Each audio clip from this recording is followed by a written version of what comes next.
Let's take a look at some of the fundamentals of security. One of the most important concepts in security is really understanding the security level. And unfortunately, this particular diagram is something that management often does not understand and grasp, yet this is one of the most important decisions management is going to make. And that is, the idea here is that if you want more security, you're going to have to spend more money. And the problem is, how do you define security?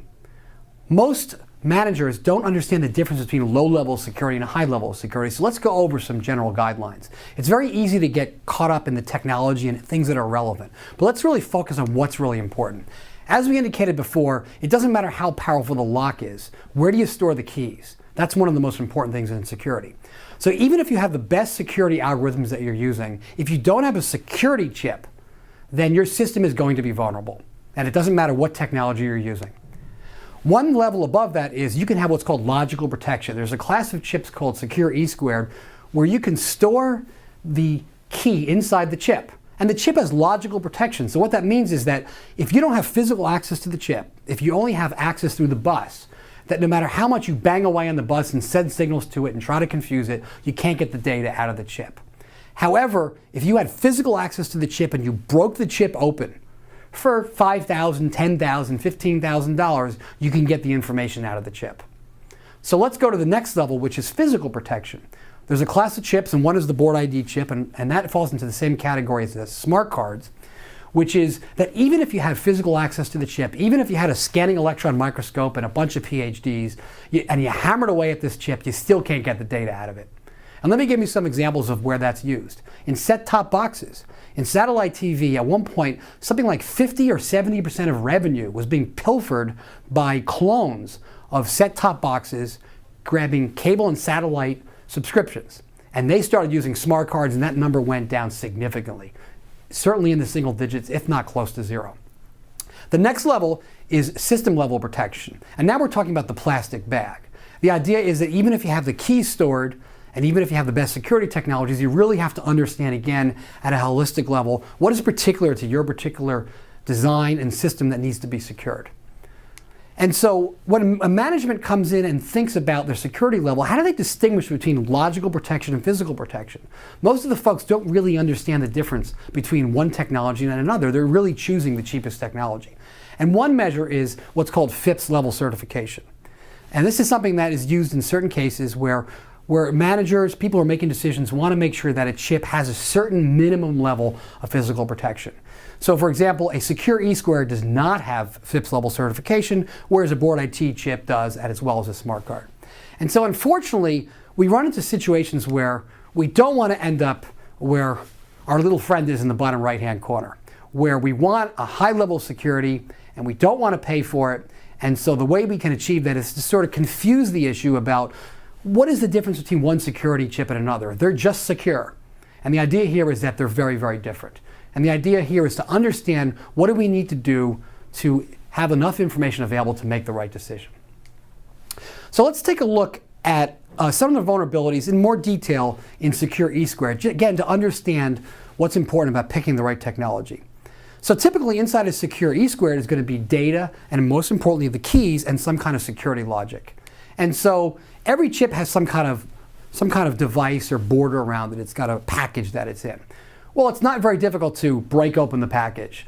And when you do that, you can actually grab the keys out pretty easily. The other idea is that in E-squared chips is that they do have security logic. They have security algorithms that are running. And those security algorithms are typically proprietary. They typically have a low number of bytes, a low number of bits, low key strength. And those are typically not used in best-in-class security applications. In the case of a board ID chip or a smart card, something that has physical protection, as you can see, we put a layer on top of that chip. And so even if you broke open the chip, there's a foil, there's a physical barrier, and there's various other physical measures to prevent you from getting the data out of there.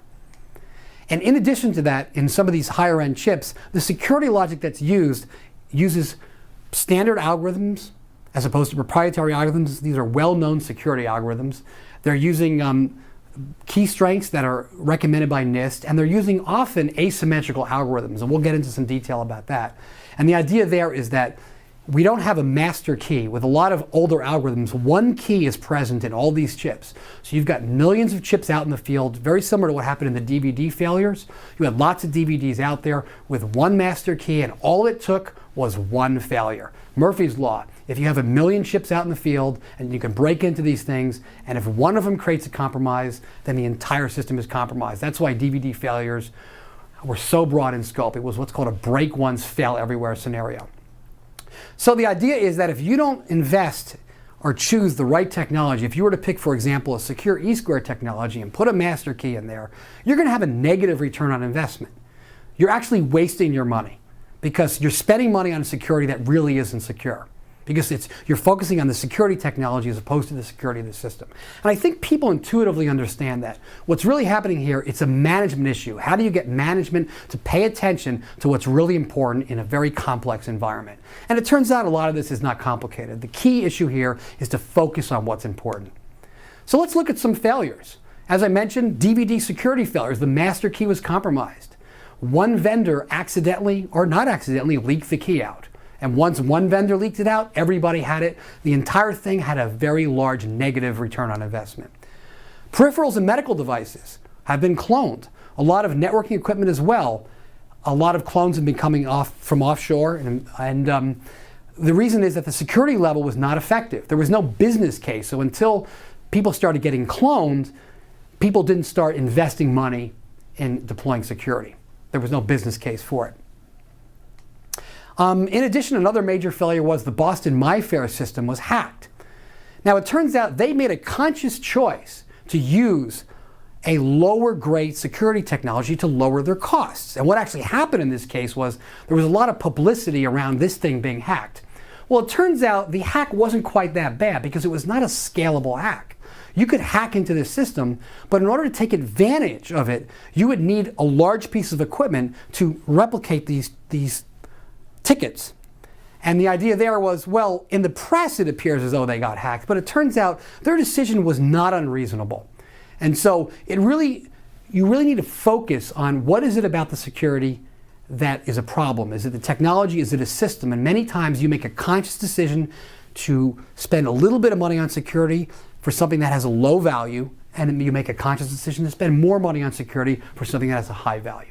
So it's really important to really understand what is the true financial impact.